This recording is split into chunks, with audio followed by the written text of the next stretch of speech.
Today is day 67 of the $10,000 account challenge. The market today had a pretty tight pre market range, all things considering, as it was kind of consolidating after that big move yesterday. We kind of chopped around in the pre market range for the first hour, hour and a half of the day, and then the market made a new high and then just shot up.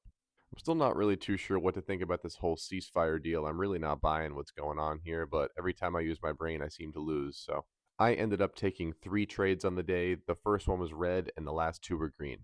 The first trade I took was on Tesla. It was an absolutely beautiful pre market low retest, yesterday's low retest, along the 8 exponential moving average that literally was my A plus setup. It gave multiple entries, and then the market ended up printing some big green candles and moving to the upside. So it stopped me out, and I had a pretty big position size in that. So it was really just unfortunate. Tesla also has been super weak lately. So I was thinking that, all right, we broke yesterday's low. We should continue to the downside. Second trade I took was on QQQ to the upside. After the market made that big move up and then pulled back to one of the EMAs, I took calls and ended up making about 20% on that. And then the third trade I took was on Nvidia. Same kind of setup. It made a big move to the upside, pulled back to the EMAs, and then I ended up catching like a 25% trade on that. Overall, it was a pretty brutal day. I lost about 600 bucks. It's really apparent to me now why 97% of people that want to be traders fail and don't make it, because the amount of time and effort you have to put in and day out getting your shit kicked in over and over and over and over and over again and still showing up,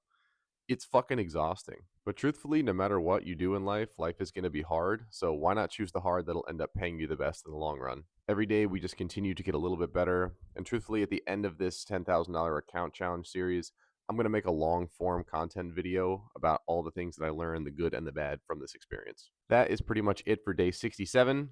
We'll be right back at it tomorrow.